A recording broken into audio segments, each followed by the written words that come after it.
గత 11 సంవత్సరాల నుండి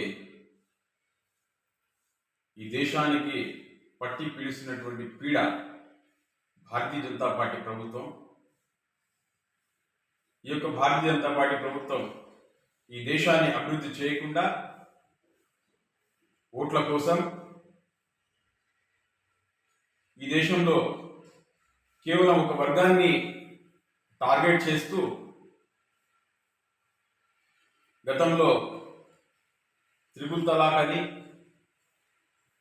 ఎన్ఆర్సీ అని, ఎన్పిఆర్ అని, సిఏఏ అని, యూసీసీ అని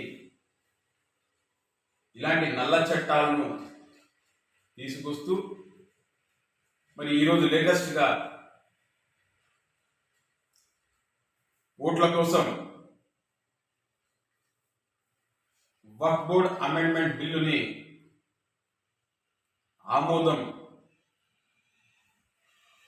చేయాలనేటువంటి దురుద్దేశంతో భారతీయ జనతా పార్టీ ప్రభుత్వం ఈరోజు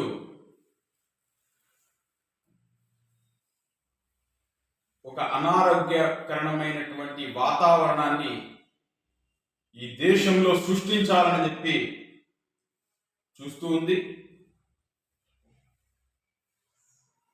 మరి యొక్క వక్ఫ్ బోర్డ్ అమెండ్మెంట్ బిల్లుని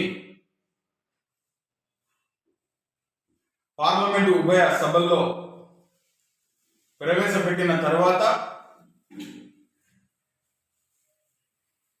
కాంగ్రెస్ పార్టీతో పాటు అనేక ప్రధాన ప్రాంతీయ పార్టీలు అన్నీ కూడా ఈ వక్ఫ్ బోర్డ్ అమెండ్మెంట్ బిల్లును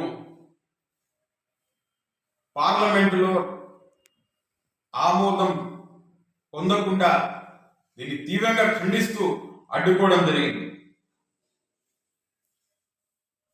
మరి ప్రభుత్వం ఎలాగైనా సరే ఈ యొక్క బిల్లుకి ఆమోదం చేయాలని చెప్పేటువంటి దురుద్దేశంతో ఒక జేఏసీ కమిటీని వేయడం జరిగింది. ఆ కమిటీలో కూడా ఒక వర్గాన్ని టార్గెట్ చేసేటువంటి మనోభావాలు కలిగినటువంటి వ్యక్తుల్ని కూడా వేయడం జరిగింది.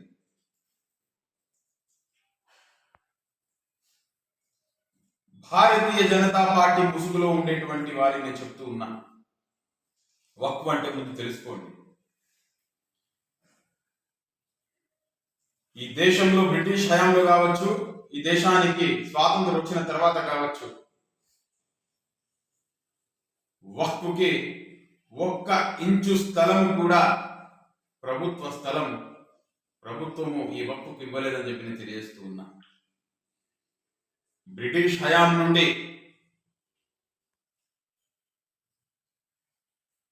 వక్ఫ్ ఆస్తులు ఏ విధంగా వచ్చాయంటే, ఆనాటి ధనవంతులు కావచ్చు, పేద భూస్వాములు కావచ్చు, ఈ దేశంలో దారిద్ర్య రేఖకు దిగువ ఉన్నటువంటి ప్రజల కోసం, ముస్లింల కోసం ఆనాటి ముస్లింలు ప్రజల శ్రేయస్సు కోసం, ముస్లింలు చనిపోతే బరియల్ గ్రౌండ్ కోసం, మద్రసాలు కట్టడం కోసం, మసీదులు నిర్మించడం కోసం, ఆ యొక్క స్థలంలో స్కూల్స్ నిర్మించి పిల్లలకు విద్యను అందించడం కోసం, హాస్పిటల్ నిర్మించడం కోసం, పేద ప్రజలకు ఉపాధిని అందించడం కోసం, ఆ భూముల ద్వారా వచ్చేటువంటి ఆర్థిక వనరుల నుండి పేద ప్రజలకు సహాయం అందించడం కోసం దూరదృష్టితో ఆలోచించి ఆనాడు ఆస్తులను వక్ఫ్ చేయడం జరిగింది. వక్ఫ్ అంటే అల్లా పేరుతో దానం చేయడం, అల్లాహ్ గిఫ్ట్ ఇవ్వడం. ఈ యొక్క వక్ఫ్ ఆస్తులను అది ముస్లింలు కావచ్చు, ఇతరులు కావచ్చు, ఎవరైనా కావచ్చు,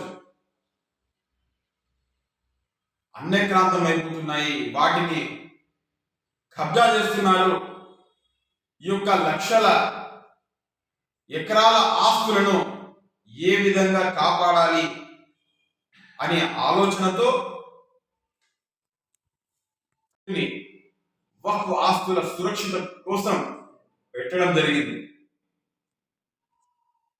మరి ఆనాటి నుండి కాంగ్రెస్ ప్రభుత్వం మొన్న మన్మోహన్ సింగ్ గారి యొక్క ప్రభుత్వం వరకు కూడా వక్ఫ్ ఆస్తులను కాపాడడం కోసం అమెండ్మెంట్ స్టెప్ బై స్టెప్ చేసుకుంటూ సురక్షితంగా వాటిని కాపాడుకుంటూ వచ్చాయి. మరి ఆ యొక్క ఆస్తులను కాపాడాలి అనేటువంటి ఉద్దేశంతో ఏదైతే వక్ఫ్ బోర్డును పెట్టారో దానికి వ్యతిరేకంగా ఈరోజు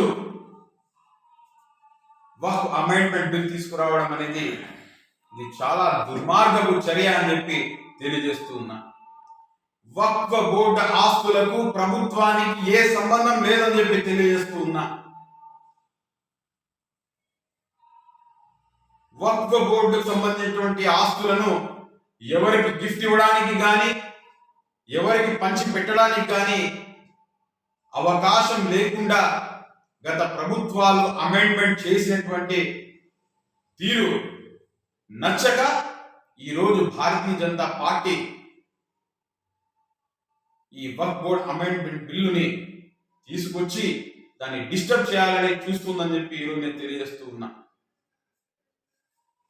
మరి ఈ యొక్క వక్ఫ్ బోర్డ్ కి సంబంధించినటువంటి ఆస్తులను దేశవ్యాప్తంగా అనేక ప్రాంతీయ ప్రధాన పార్టీలన్నీ కూడా వ్యతిరేకిస్తున్నాయి. మరి ఈరోజు మన రాష్ట్రం ఆంధ్ర రాష్ట్రానికి వస్తే ఆంధ్రప్రదేశ్లో ఉండేటువంటి రెండు ప్రధాన పార్టీలు, అధికారంలో ఉండేటువంటి తెలుగుదేశం పార్టీ, అధికారం కోల్పోయినటువంటి వైఎస్ఆర్సీపీ పార్టీ. మరి ఈ రెండు పార్టీలు కూడా గతంలో వక్ఫ్ బోర్డ్ అమెండ్మెంట్ బిల్లుని ఒక ప్రైవేట్ బిల్లుగా ఆ రోజు పార్లమెంటులో ఇన్వాల్వ్ చేయడానికి బిల్లు పెడితే ఈ రెండు పార్టీలు ఆ రోజు సపోర్ట్ చేయడం జరిగింది. మరి ఈరోజు ఈ యొక్క వక్ఫ్ బోర్డ్ అమెండ్మెంట్ బిల్లుని ఈ రెండు పార్టీలు కూడా ముస్లింల యొక్క మనోభావాలు దెబ్బతినకుండా ఆ రోజు ఎవరైతే వక్ఫ్ ఆస్తులు దానం చేశారో, పేద ప్రజల కోసం వారి యొక్క సంరక్షణ కోసం దూరదృష్టితో ఆలోచించి ఒక సంకల్పంతో ఇచ్చారో, ఆ సంకల్పాన్ని నీరు కార్చకుండా ఉండాలంటే మరి ఈ రోజు ఈ యొక్క వక్ఫ్ బోర్డ్ అమెండ్మెంట్ బిల్లుని రాష్ట్రంలో ఉండేటువంటి చంద్రబాబు నాయుడు గారి యొక్క ప్రభుత్వం దీన్ని తీవ్రంగా వ్యతిరేకించాలి. ఈ బిల్లు ఆమోదం పొందకుండా చేసేటువంటి సత్తా ఈరోజు చంద్రబాబు నాయుడు గారికి ఉంది. చంద్రబాబు నాయుడు గారు, నితీష్ కుమార్ గారు వీళ్ళ యొక్క రెండు పార్టీల మీద ఆధారపడి ఈరోజు భారతీయ జనతా పార్టీ ప్రభుత్వం ఏర్పాటు చేసి ముందుకు పోతా ఉంది. మరి చంద్రబాబు నాయుడు గారు కనుక ఈ బిల్లు పాస్ అవ్వకూడదని చెప్పి ఆయన గట్టిగా పడితే ఈ బిల్లు పాస్ అయ్యే అవకాశమే ఉండదు. ఏ పార్టీకైనా కూడా అందరి ఓట్లు కావాలి, అందరి రక్షణ కావాలి, అందరి సంరక్షణ కావాలి. చంద్రబాబు నాయుడు గారికి తెలుగుదేశం ప్రభుత్వాన్ని కాంగ్రెస్ పార్టీ తరఫున నేను విన్నవించుకుంటున్నా. మీరు ప్రజల శ్రేయస్సు కోరుకునే వాళ్ళైతే, మీరు లౌకికవాదులైతే ఈ యొక్క వక్ఫ్ బోర్డ్ అమెండ్మెంట్ బిల్లుని ఆమోదం పొందకుండా చేస్తారని తెలియజేస్తున్నా. అదేవిధంగా ఆంధ్రప్రదేశ్లో ఉండేటువంటి తెలుగుదేశం ముస్లిం నాయకులు కావచ్చు, తెలుగుదేశంలో ఉండేటువంటి లౌకికవాద నాయకులు కావచ్చు, మీరందరూ కూడా ఈరోజు మీ యొక్క తెలుగుదేశం పార్టీ మీద ఒత్తిడి తీసుకొచ్చి మరి ఈ యొక్క వక్ఫ్ బోర్డ్ అమెండ్మెంట్ బిల్లుని ఆమోదం పొందకుండా చేయాలని చెప్పి మిమ్మల్ని అందరినీ కూడా మనస్ఫూర్తిగా కోరుకుంటూ నమస్కారం తెలియజేస్తున్నా.